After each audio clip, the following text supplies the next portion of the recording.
Have you ever wondered how bacteria can fight off viruses and stay healthy? The answer is their CRISPR defense system. Introducing CRISPR Cas9, the simplest, most effective genome editing tool. It was recently developed by scientists Jennifer A. Doudna and Emmanuel Charpentier, based off the bacteria's natural CRISPR defense system and their Cas9 compounds. CRISPR stands for Clustered Regularly Interspaced Short Palindromic Repeats. That's quite a mouthful. Luckily we have a nifty acronym, CRISPR. CRISPR Cas9 is a process that involves finding a specific location in a DNA sequence, cutting through both strands of DNA, and inserting a new DNA sequence in order to alter the genome. Here's the diagram from an article by Charpentier and Doudna that illustrates CRISPR Cas9. First, the Cas9 compound is an endonuclease that is bounded to a single guide RNA, or sgRNA for short. This sgRNA goes along the DNA sequence until it reaches the protospacer adjacent motifs, or PAM sequence for short. Once it locks onto the PAM sequence, the Cas9 splits apart the two strands by attaching one to an RNA copy and then cuts through both strands of the DNA helix. At this point, the DNA repairs itself, however mutations are likely to occur.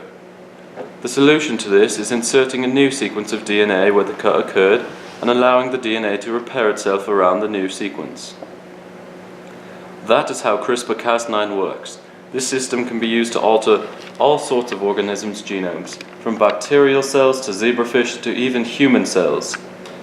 And now we will compare CRISPR with other types of genome editing devices.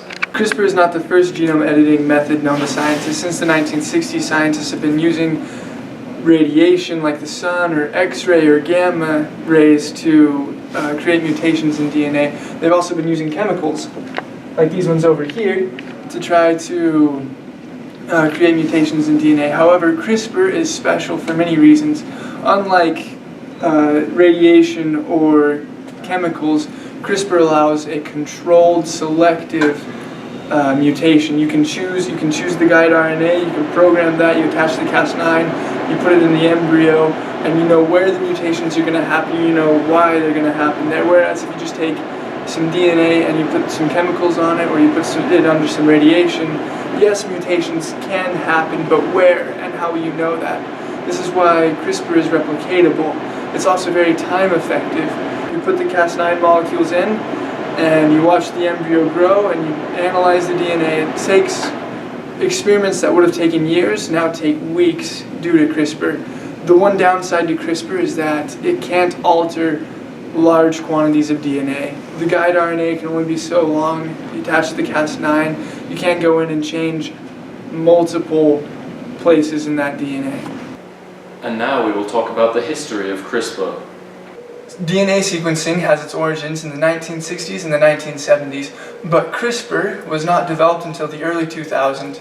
CRISPR has been used in experimentations on bacteria and rats, like these rats right here. These rats aren't the lab rats, those legs are natural, but other rats have been used by CRISPR scientists to learn the function of each gene. CRISPR makes a double-stranded break in the DNA of the rats while they're in embryos, completely rendering a certain gene useless.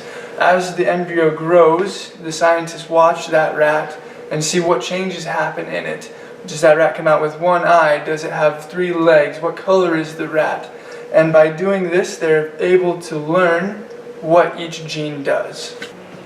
We've recently discovered that we could use CRISPR on human embryos. But before we move too fast, we need to discuss the ethics of this new technology. The question that many are asking today involving CRISPR is how this technology should be used. There are many possibilities and implications for CRISPR, and they can even have a life-saving effect. Some of these possibilities can include the treatment of heart disease, insulin production for diabetes, replenishment of muscular dystrophy, cancer, HIV, and other genetic diseases. The question isn't whether or not it should be used, but rather to what extent we should use it. There are definitely applications of CRISPR Cas9 that shouldn't be used, like editing height, weight, or other designer features. However, the use of CRISPR Cas9 should be used to help fight diseases and genetic dysfunctions. Human experimentation has only been a recent advancement within the past couple of years, and it is still too early to tell exactly what it could do if implemented in humans. These experiments have included the alteration of certain heart conditions in human embryos, which, through CRISPR, have edited out defects that are found in both of these. Really, only time and experiments will tell the results of this. But if implemented correctly, the possibilities are promising and human advancement is redefined. Checkmate.